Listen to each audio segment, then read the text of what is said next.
কেনেবানে লাগে আজি হিমন্ত বিশ্ব শৰ্মাৰ ষ্টেটমেণ্ট দেখিছে মনটো বেয়া মন বেয়া কি কৈছে ৰকিবুল হুছেইন 10 তাৰিখত জিকি হ'ল মোৰ বন্ধু বদৰুদ্দিন ৰাজভৰ হাৰিব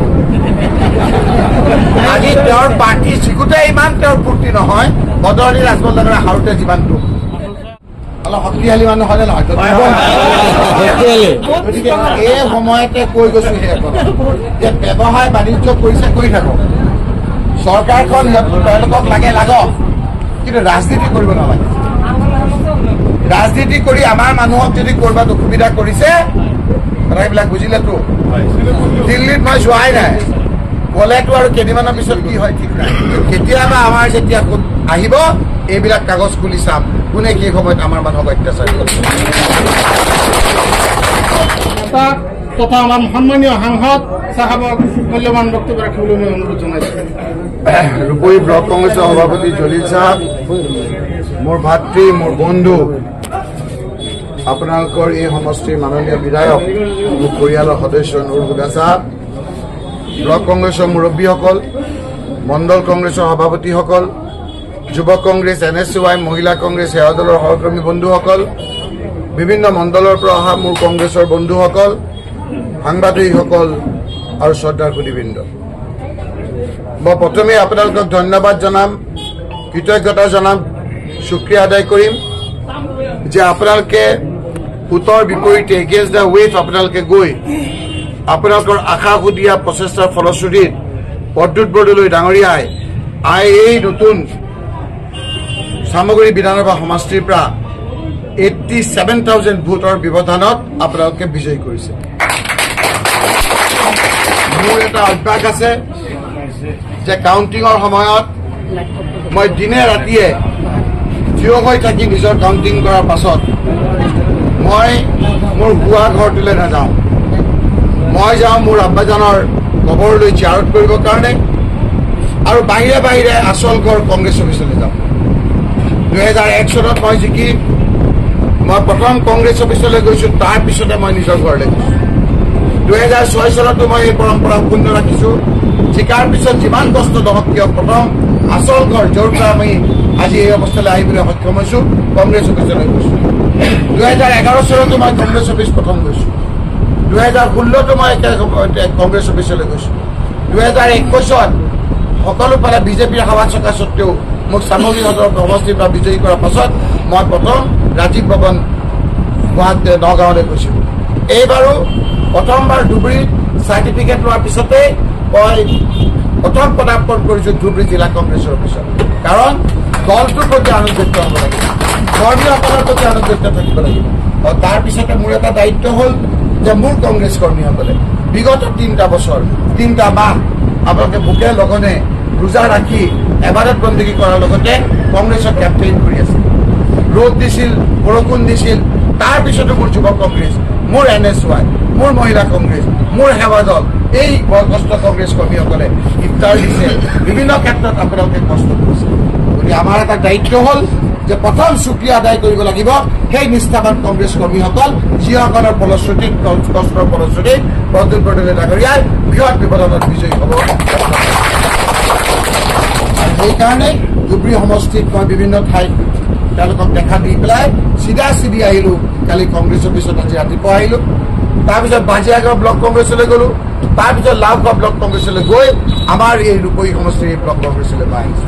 আজি আপোনালোকৰ ইয়ালৈ আজি এটা বাৰ্তা দিব বিচাৰিছো যে আমি ইমান ডাঙৰ নেতা নহয় আচল নেতা হ'ল মোৰ তৃণমূল পৰ্যায়ৰ যিজনে কংগ্ৰেছৰ কৰ্মীসকলৰ পতাকা ধৰি তেওঁলোকৰ নিজৰ ভোটত গতিকে মই আপোনালোকক আজি অন্য কথা ক'বলৈ অহা নাই কেৱল শুক্ৰিয়া আদায় কৰিবলৈ কাৰণে আহিছো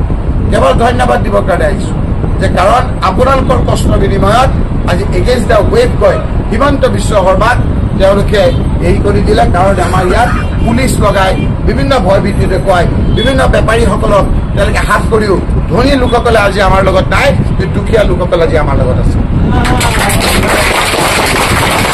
যিসকল ধনী ধনী ব্যৱসায়ীয়ে বৰক তেওঁ ব্যৱসায়ীৰ কাৰণে চৰকাৰৰ লগত মিলি থাকিব লাগে সেইটো মিলক সেইটো কৰিবলৈ গৈ যে আমাৰ কংগ্ৰেছৰ লোকসকলক যে অত্যাচাৰ কৰিছে সেই কথাটো কিন্তু মই মনত ৰাখিম আমি মনত ৰাখিম আৰু পইচা আমাক নালাগে তেওঁলোকে পইচা গৰম দেখাই লাভ নাই কিন্তু আজিৰ তাৰিখটো বৰ বেয়া তাৰিখত আজি কৈ গলো কেতিয়াবা আমাৰ যেতিয়া আহিব এইবিলাক কাগজ খুলি চাম কোনে কি সময়ত আমাৰ মানুহক অত্যাচাৰ কৰিছে আজিতো বাৰ্তাটো পাই যাব নাপাব জানো তেওঁলোকে লিখি পেলাই ৰাখক সদায় দিন সমানে নাযায় ৰকিবুল হুছেইন এতিয়া সাংসদ হৈছে দিল্লী যোৱাই নাই আমাৰ ওচৰ চাপি গৈছে 200 কিবা এটা পাইছো নহয় আমি 234 আৰু কেইটামানে লাগে আজি হিমন্ত বিশ্ব শৰ্মাৰ ষ্টেটমেণ্ট দেখিছে মনটো বেয়া কি কৈছে যে ৰকিবুল হুছেইন 10 তাৰিখত জিকি হ'ল মোৰ বন্ধু বতৰদী ৰাজবল হাৰিব আজি তেওঁৰ পাৰ্টি জিকোতে ইমান তেওঁৰ ফূৰ্তি নহয় বতৰদী ৰাজবল হাৰোতে যিমানটো আৰু তেওঁক কোনে আপোনাৰ হৰুৱাব কওকচোন কংগ্ৰেছে হৰুৱাব নালাগে আপোনালোকে ৰাইজে হৰুৱাব নালাগে এই বিজেপিৰ লোকসকলে তেওঁক হৰুৱাব দেখিছে না বিজেপিৰ বিৰুদ্ধত বিদ্ৰোহ হৈছে এদিন এনেকে বকিলেদি থাকিব চকীখন বহিব দেখিব 4ডাল দাণ্ডি কাটা আছে গোটেই 4টা বিজেপিয়ে তেওঁলোকক আঁতৰি যাব কথাখিনি বুজিছে গতিকে ভাল দিন আহিব আমি সকলোৱে এতিয়া আহিছে আমাৰ এতিয়া বাতাবৰণ সৃষ্টি হৈছে আপোনালোকৰ মই অলপ শক্তিশালী মানুহ হলে নহয় গতিকে এই সময়তে কৈ গৈছো যে ব্যৱসায় বাণিজ্য কৰিছে কৰি থাকক চৰকাৰখন তেওঁলোকক লাগক কিন্তু ৰাজনীতি কৰিব নালাগে ৰাজনীতি কৰি আমাৰ মানুহক যদি কৰবাত অসুবিধা কৰিছে কথাবিলাক বুজিলেতো দিল্লীত মই যোৱাই নাই গলেতো আৰু কেইদিনমানৰ পিছত কি হয় ঠিক নাই হয় নহয় আমাৰ নিচিনা আৰু মানুহ গৈছে নহয় কৈছে নে নাই এতিয়া হিমন্ত বিশ্ব শৰ্মাই উত্তৰ দিব লাগে যে তেওঁ কৈছিল গৌৰৱ গগৈ হাৰিব কৈছিল না যোৰহাটত হাৰিব গৌৰৱ গগৈ জিকিলে সেইটো উত্তৰ কওক সেইটো উত্তৰ নিদি কৈছে যে ৰকিবুল হুছেইন সেইদিনৰ হিৰো হয় নে নহয় তেওঁৰ জালত যোন পৰিব তেওঁৰ হিৰোটোত যদি মই জঁপিয়াও মই কালিয়ে হিৰো হৈ যাম তেওঁৰ হিৰো মোক নালাগে মই আপোনালোকক অনুৰোধ কৰিছো যে এই সময়খিনিত আমি সকলোৱে মিলিজুলি থাকিব লাগিব গুদাদাবৰীয়া কোৱাৰ দৰে আমি ভালকে থাকিম আগতকে অলপ মনটো ভাল হয়নে নহয় শান্তি হৈছে সেইকাৰণে মই আজি আপোনালোকৰ ওচৰলৈ আহিছো বহুত শান্তি হয়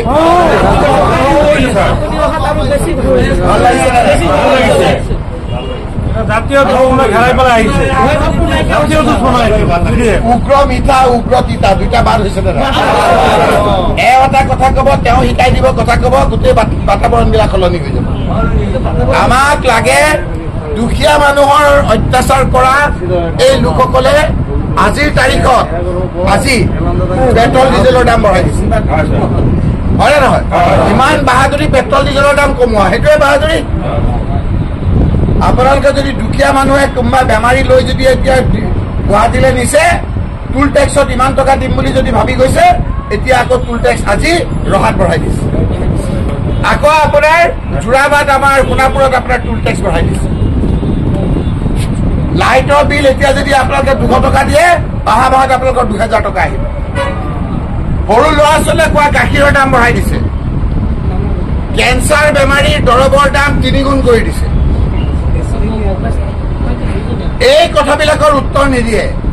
খুচুৰা কথাৰ উত্তৰ লাগে তেওঁ সেইকাৰণে আজি তেওঁলোকৰ জালত আমি ভৰি নিদিওঁ আমাৰ জালত তেওঁক লেপেটিয়াই ল'ম এবাৰ